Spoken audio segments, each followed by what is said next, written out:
Hey guys, welcome to my new vlog. তো guys, আজকে ব্লগটা খুবই একটু স্পেশাল হতে চলেছে আমার জন্য, বিশেষ করে কারণ আজকে এসেছি সেই 42 নং মোহাম্মদপুর প্রাথমিক বিদ্যালয়। তো এখানটায় আমার সেই শৈশব কেটেছে। এখানটায় আমরা আজ থেকে প্রায় 11-12 বছর পরে আজকে আসলাম। তো এখানটায় ক্লাস 1 থেকে ক্লাস 4 পর্যন্ত পড়েছি। তো খুবই স্মৃতি রয়েছে এখানটায়। এটা আমাদের প্রথম ঘর। এগুলা ক্লাস 1, 2, উপরে 3 রয়েছে। এখন অনেক চেঞ্জ হয়ে গেছে। তো বিগত 11 বছর পর আসলাম প্রাইমারি হাই স্কুলে। তো উপরের দিকে যাব। তো এটা সেই সরস্বতীর মতো, আমরা সরস্বতী খেলতাম এই জায়গাটা করে ক্লাস 3-তে যখন পড়তাম। তো এটা আমাদের ক্লাস 3 রুম। এখানটায় আমরা অনেক স্মৃতি জুড়ে আছে। তো এখানটায় আমরা বসতাম, এখানটায় বসেছি, মাঝ ব্যাক বেঞ্চেরে বসেছি। এটা ক্লাস 3 রুম। এখানে অনেক স্মৃতি আছে আমাদের। আর এই সাইডে রয়েছে ক্লাস 4-এর রুম। তো আমাদের এখান থেকে সব স্মৃতি শেষ হয়ে গেছে। তো এইখানটায় ক্লাস করে আমরা চলে গেছি।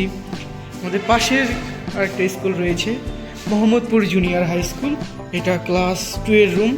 আপাতত এখন এটা ক্লাস 3 রুম হয়ে গেছে। তো আমরা যখন পড়তাম তখন এটা তৈরি হচ্ছিল। এটা ক্লাস 3 বাংলা বই। বুড়ো চাষি কঠিন অসুখ করেছে, এবং এই বইটা পড়ে অনেক শিক্ষে জ্ঞান অর্জনের করেছি। তো এই ছড়া, আমরা চাষ করে আনন্দেতে মাঠে মাঠে বেলা কাটে সকাল হতে সন্ধে। তো এটা, এই ছড়াটা আমাদেরকে ধরতেও পারতাম না, কান ধরে কত উদ্ভাস করেছি। নিজে হাতে নিজের কাজ, ঈশ্বরচন্দ্র বিদ্যাসাগর, স্বাস্থ্য। তো অনেক স্মৃতি জুড়ে আছে আমাদের এই ক্লাসরুমে। তো এটা ছিল আজকে আমাদের প্রায় 10-12 বছর পরে আমি আবার আসলাম আমাদের সেই স্কুলে। তো এসে খুব ভালো লাগছে। তো অনেক স্মৃতি তাজা হয়ে গেল আজকে, খুবই ভালো লাগছে। বিগত 11-12 বছর হয়ে গেল আমাদের এই স্কুল থেকে বিদায় নেওয়া। তো আজকে এসেছি, মনটা অনেক ফ্রি হয়ে গেল। অনেক ছোট ছোট আমাদের বিভিন্ন স্যারের কথা মনে পড়ছে। তো সেই স্যারগুলো এখন আপাতত নেই, মারা গেছে। তো তাদের স্মৃতিগুলো মনে পড়ে গেল আজকে এসে। আমি আছি আপাতত ক্লাস 4-এর রুমে। তো আজ পর্যন্ত আমি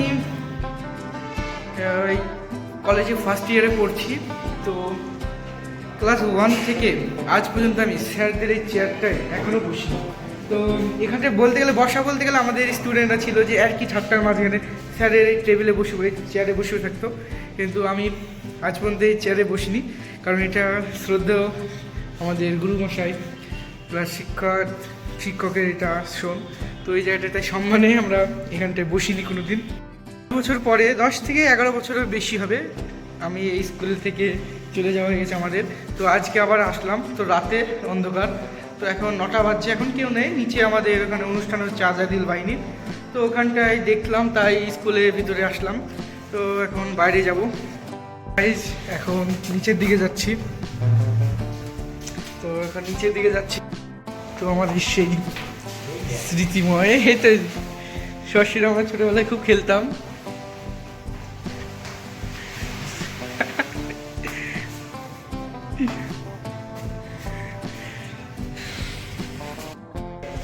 এখানটায় এই ঘরগুলো নতুন তৈরি হয়েছে। এখানটায় মিড টেবিল খেতে দেয় এখন। তো আমাদের বেলায় এগুলো কিছু ছিল না। এখানটা অনেক পুরাতন ঘর ছিল, প্রায় 100 বছর আগেকার। আর এটা এখন মেন দরজা রয়েছে। এটা আমাদের স্কুল, এটা সেন্টার রয়েছে। এখানে আরেকটা স্কুল রয়েছে, এটা আমাদের প্রাইমারি হাই স্কুলের 42 নং মোহাম্মদপুর প্রাথমিক বিদ্যালয়। আর ক্লাস 8-এ এখানটায় পর্যন্ত পড়েছি। তো এটা ছিল মোহাম্মদপুর জুনিয়র হাই স্কুল।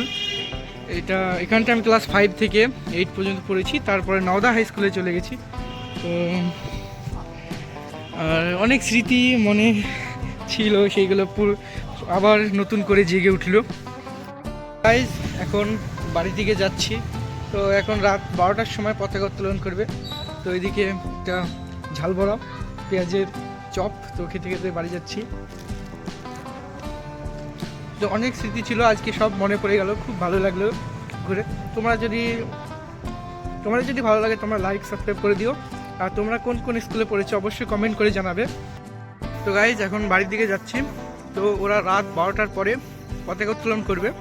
আমার স্কুলটা দেখার ইচ্ছা ছিল, তো ঘুরে হয়ে গেল ঘোরা স্কুল। তো আপাতত ব্লগটা এখানে শেষ করছি। তোমাদের যদি ভালো লাগে লাইক সাবস্ক্রাইব করে দেবে, শেয়ারও করে দেবে। আর তোমরা কোন কোন কী স্কুলে পড়েছো, কী নাম, তো তোমরা অবশ্যই কমেন্টে জানাবে। তো আমি এখন পেঁয়াজের চপ মানে ঝাল বড়া খেতে খেতে বাড়ি যাচ্ছি। তো ব্লগটা এখানে শেষ করলাম, দেখা হচ্ছে একটা নতুন ব্লগে।